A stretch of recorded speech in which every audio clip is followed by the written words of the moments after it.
There's a secret that people who've stopped suffering know, and they're not telling anyone. Not reducing their pain, not managing it. They ended it. They're not meditating more, not thinking positively, not reading another self-help book. They discovered something so fundamental that everything else became unnecessary. And the strangest part? You already know it. You've always known it.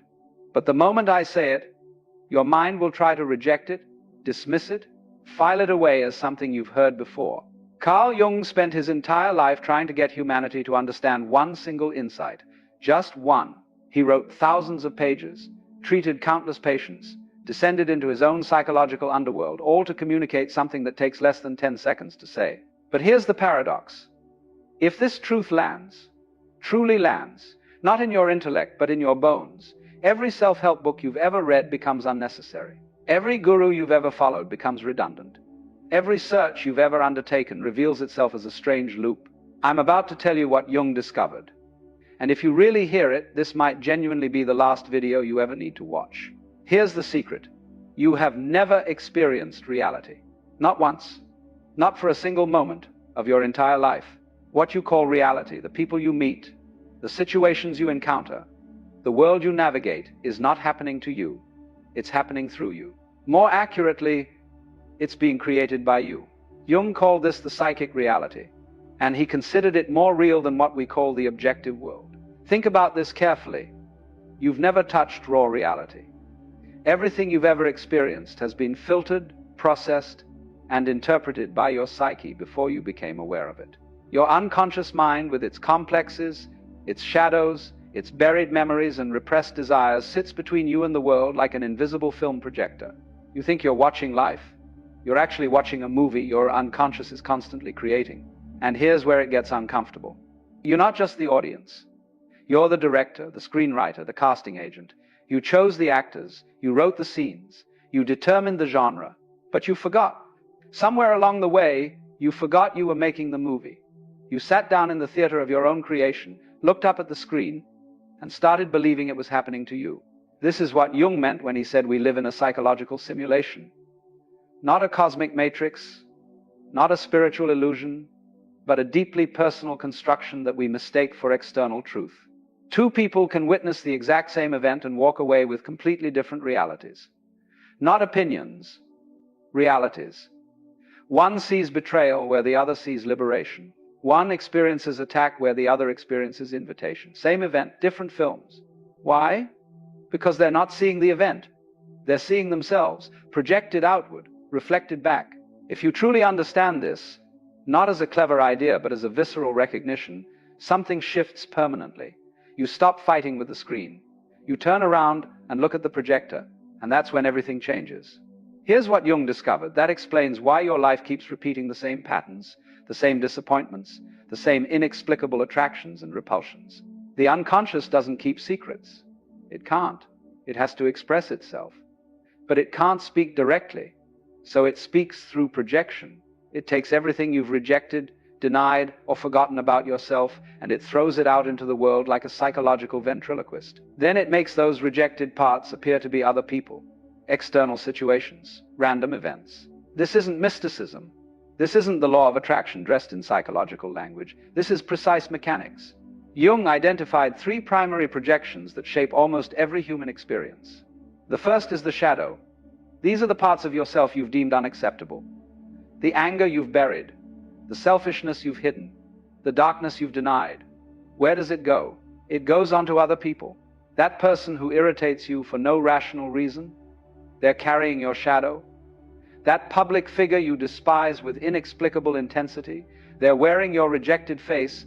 Jung said it plainly. Everything that irritates us about others can lead us to an understanding of ourselves.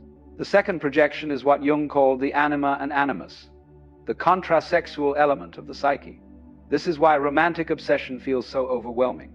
When you fall catastrophically in love, when you can't stop thinking about someone, when their presence seems to complete something missing in you, you're not seeing them.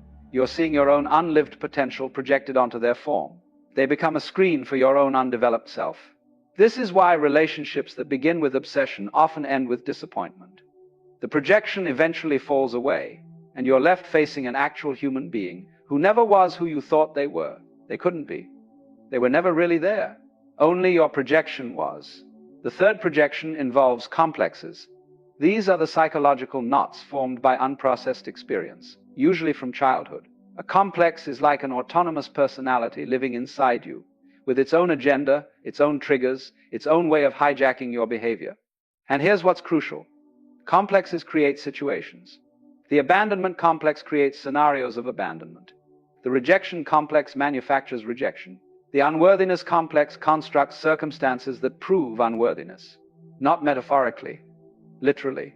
Jung documented case after case of patients whose external lives were precise mirrors of their internal complexes.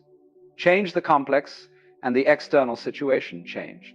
Not through magic, through the mechanics of perception, behavior, and unconscious communication. One of Jung's patients came to him convinced that everyone in her life was trying to control her. Her husband, her colleagues, her friends. Even strangers seemed to carry an agenda of domination. She felt surrounded by puppet masters. Through analysis, Jung helped her see something she couldn't see alone. The controller wasn't outside, it was inside. She carried a massive, unacknowledged need for control that she had repressed completely. Because she couldn't own it, she projected it.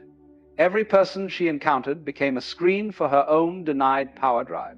Here's what happened when she finally integrated this shadow. When she admitted to herself that she wanted control and stopped pretending otherwise, the external controllers vanished. Not because they changed, because she stopped projecting onto them. She withdrew the film, and the characters disappeared from the screen. This is the insanity of how most people live. We stand in front of a mirror, see something we don't like, and try to reach into the glass to change the reflection. We fight with people who are only reflecting our shadows. We chase lovers who are only carrying our projections. We struggle against situations that we ourselves are unconsciously creating. Jung watched this tragedy unfold in patient after patient, and he realized something devastating.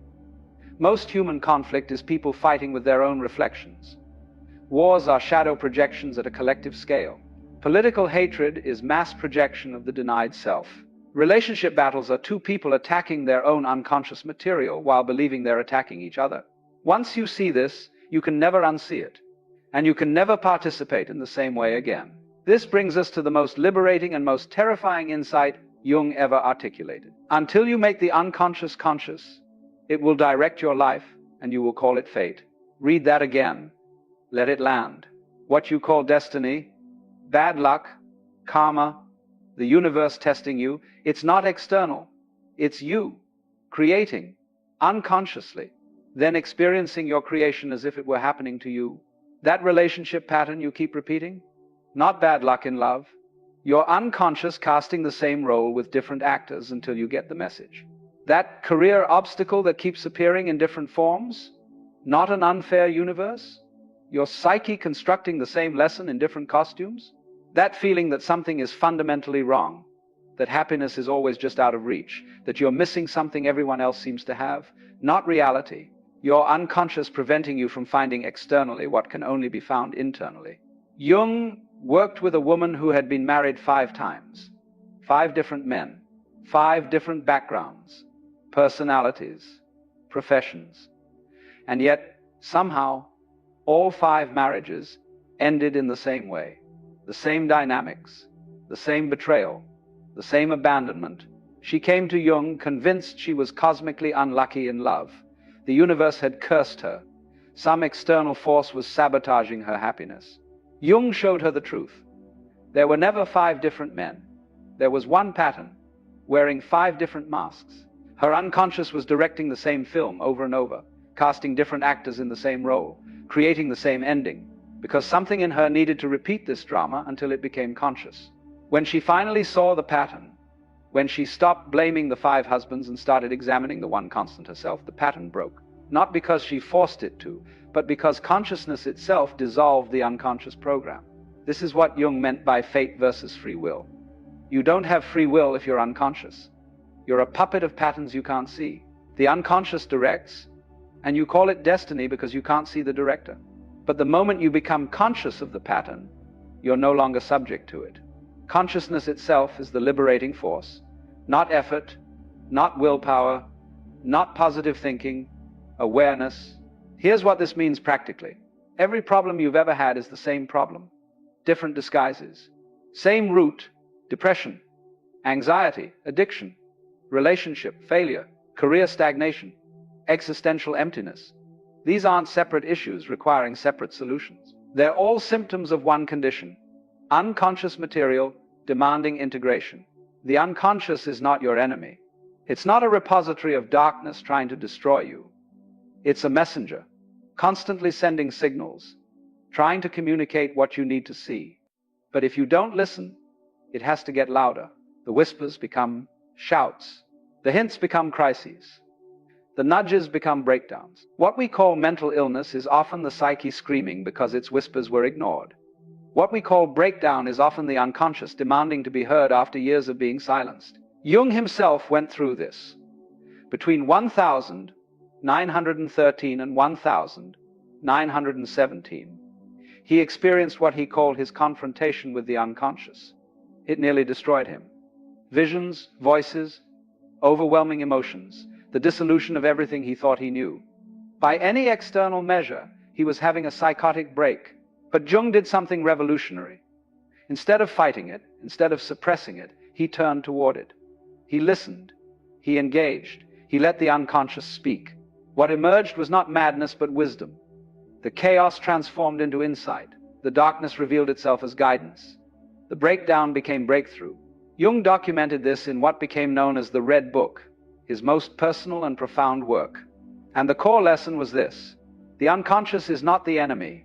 Your resistance to the unconscious is the enemy.